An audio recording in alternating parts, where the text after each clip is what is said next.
mo ba ako narinig? Ang sabi ko, tanggalin mo si Zoe sa Apex and then we're good. Justin, head ka ng HR. You should know that I can't just remove her without reasonable cause. Wala naman siyang ginawang violation. Wala rin siyang ginawang illegal. At wala rin siyang ginawang medical malpractice. So how can I just take her out without good reason? So yung pakikipaglandian sa pasyente, hindi ba violation yun? What do you mean? Nililigawan si Zoe ng pasyente niya na si Dax. Yung tetestigo dapat sa nanay niya. And mukhang payag naman si Zoe. Now tell me, tama ba yun?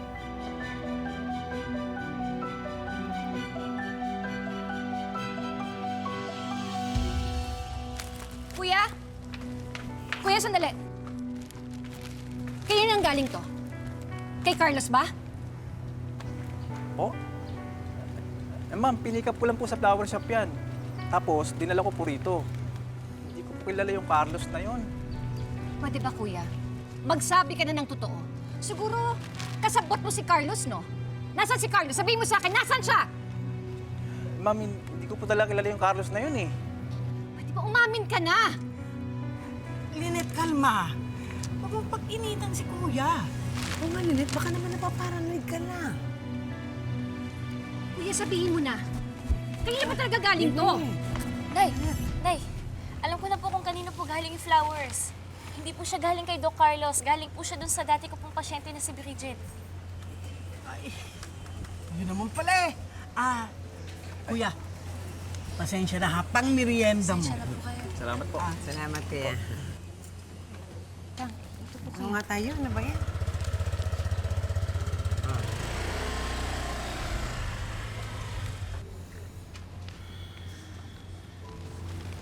Nay, mukhang nag-a-anxiety ka po. Gusto mo po ba magpa-check po tayo kay Dr. Denise?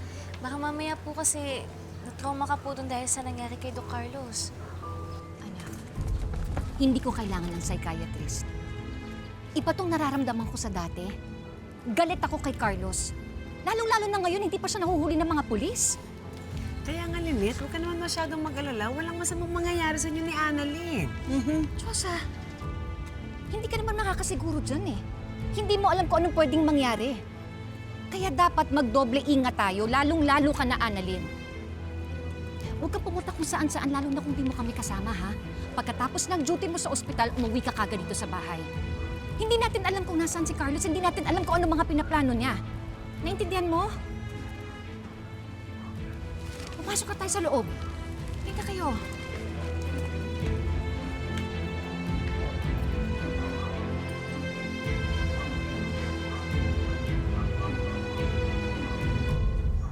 Uy! Sarap na ito. Thank you, Doc, ha? Alam mo, Doc, buti na lang ligtas na yung daddy mo, no? Ligtas na si Daddy? Oo. Eh, di ba nung huli parang nag-aalala ka na baka napatay na siya? Buti na lang ligtas si Doc RJ. Niligtas niya pa si Ma'am Lynette. Oo, si Daddy. Sige na, kumain ka na. Alam mo, Doc, pag ako nakalabas dito, dadaling kita sa masarap na restaurant. Meron akong alam na mura. Kumakain ka ba ng exotic? Meron dong inihaw na buhaya, inihaw na sawa, palakang bukid, may daga pa doon. Tsaka yung paborito ko, yung soup number 5. Masarap yun. Parang ako.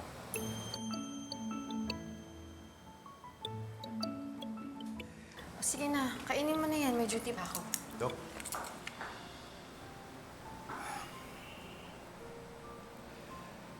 Gusto talaga kita eh. Pagbigyan mo lang akong mahalin kita, mabubusog ka sa pagmamahal ko.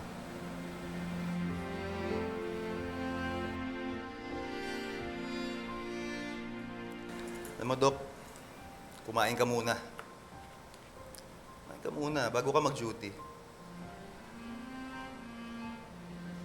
Sige na. Isa lang, bago ka mag-duty. Okay lang. Okay lang, sige sa'yo na yan. Isa lang.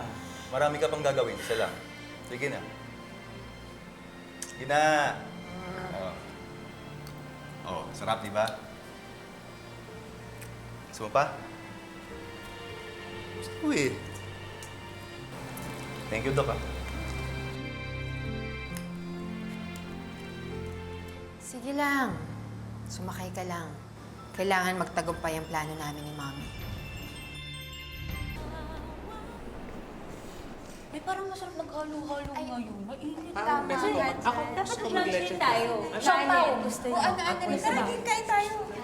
Sige, okay lang. Kahit kayo na lang muna. Next time na lang ako. Medyo pinagbabawal kasi ako ni nanay na lumabas ngayon eh.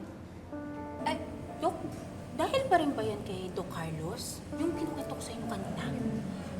Dok, sorry parang medyo OA dito si Tita Lynette. Kasi feeling ko din na magpapakita si Doc Carlos. Takot lang niya mahuli, di ba? Kaya nga, lalo ngayon. Ang totoo niyan, parang nakita ko nga siya sa labas ng bahay kanina eh.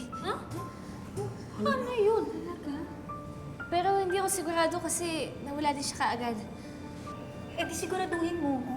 Hindi naman siya yun. Sige nga, paano niya sisiguraduhin? Kung nandito talaga si Doc Carlos, sure ako kung saan siya pupunta. Hari! My gosh.